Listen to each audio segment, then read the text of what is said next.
guys a glimpse into our current situation and kind of go over what I like to think of the good, the bad, and the ugly. Alright, first stop is the bad, and behind me is the zombie tractor. We have lost the fuel pump on it in the middle of disking up this field to get it ready to plant grass, and it has not moved 1 inch since that day. Had a guy come over and help me out. I replaced the lift pump, but I was having some issues getting the air bled out of the lines. What he found was that the starter was bad. He pulled it apart. I took it down to a local auto electric shop in town, and we are trying to source a plastic part for it right now that we believe it's discontinued. So we're either gonna have to find one from somewhere or maybe try to get somebody to make it for us. But anyways, this tractor's not moving until that gets taken care of. So that's your bad. The next stop on our tour is the ugly. And I'm not talking about that gray Prius. We are talking about our well and the water line that leaves the well going to our house. And you can maybe see from the video here, you got the little electrical box that is all bent over, right? Well, that stack of plywood was stacked right over here, closer to the well.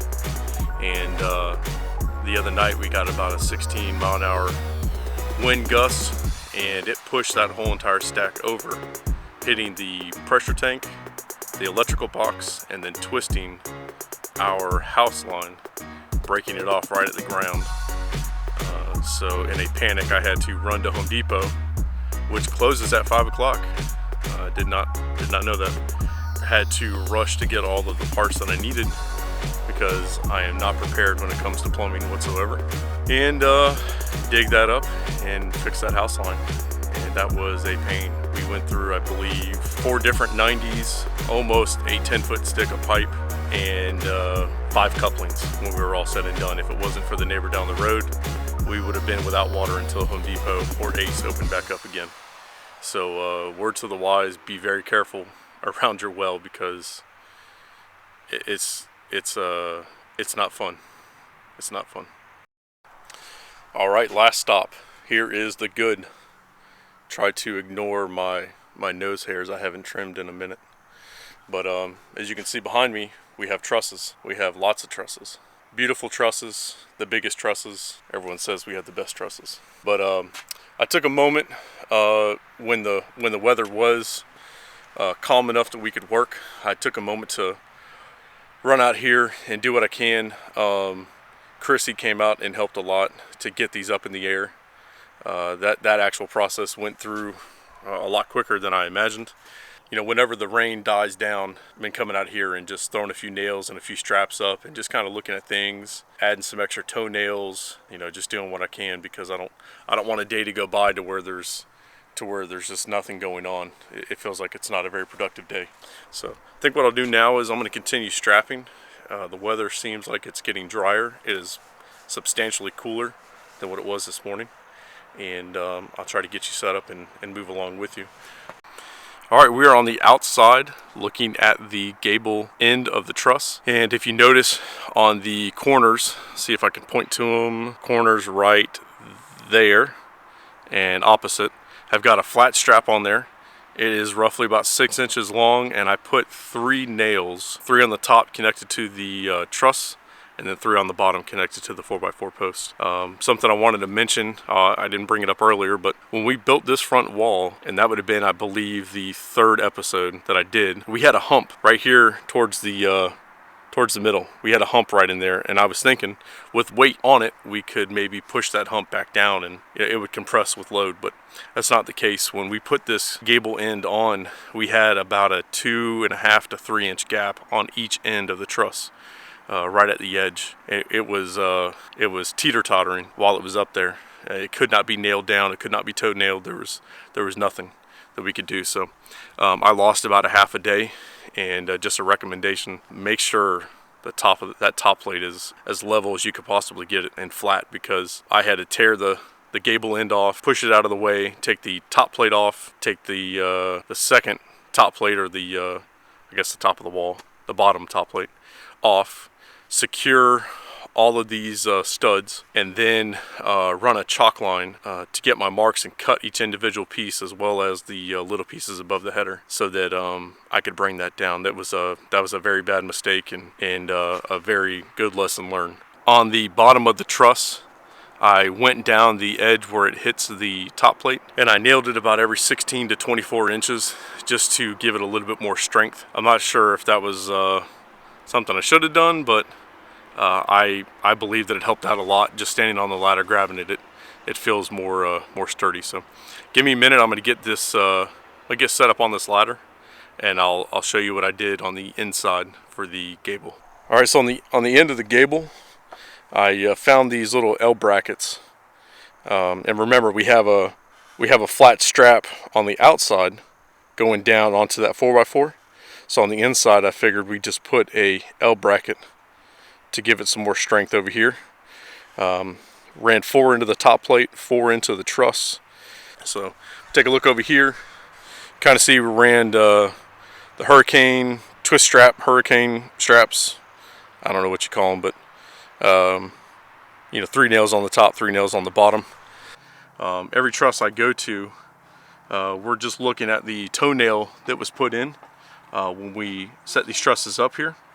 And before I put my strap on, if I need to add one, or if I need to maybe add a second one because the first one didn't get the penetration it needed, I'm going ahead and take care of that now before I do anything else.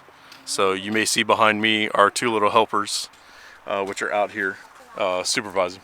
I'm going to do this with a 3-inch ring shank electro galvanized nail.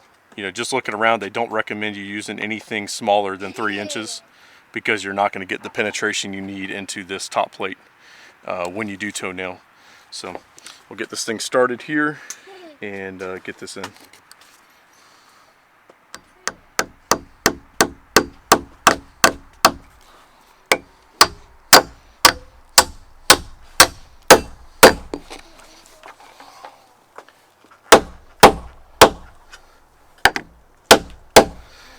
We've got 2 lines right here on the top plate to help us know where exactly it's supposed to fall. So I'm right over this one, and if you look on the other side, I'm laying right on the edge of it as well. So that one looks good. We will pick a good spot for the strap to go. I've been trying to make life as easy as possible on me here. When it comes to this metal mesh that you have to nail through, find at least 2 suitable spots to do it. At least you only got to nail through one part of the metal.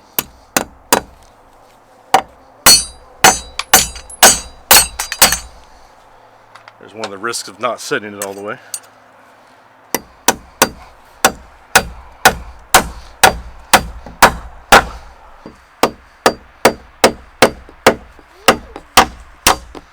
Again, I'm only using 3 nails.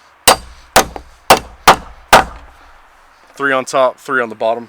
So actually that's 6 total.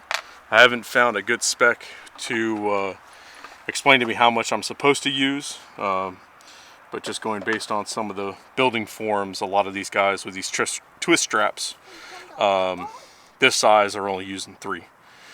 So again, I set it up to where I can nail in between these holes, right? So I lined these 2 holes up, and then I had to nail through the metal on this bottom one right here. And then of course when it gets to the bottom side of this twist strap into the top plate, goes in pretty good.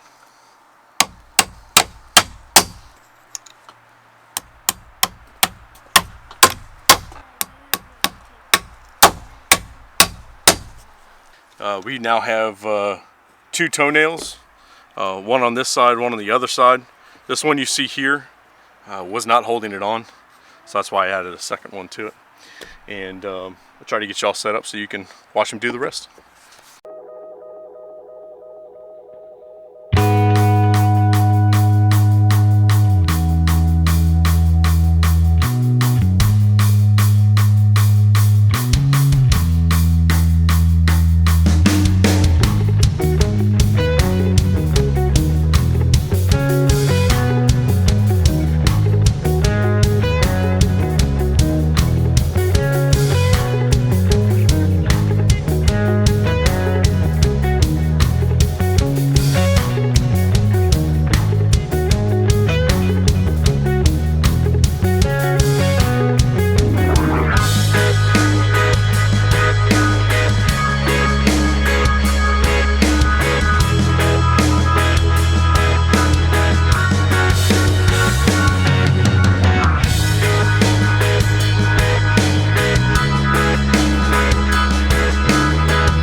we'll pull these nails out while we're here.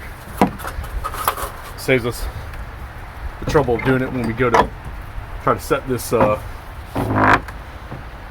OSB on here.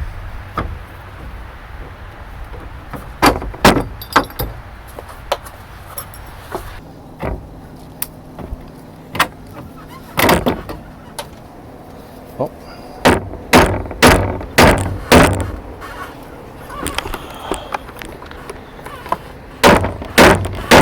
That whole head came off of that one.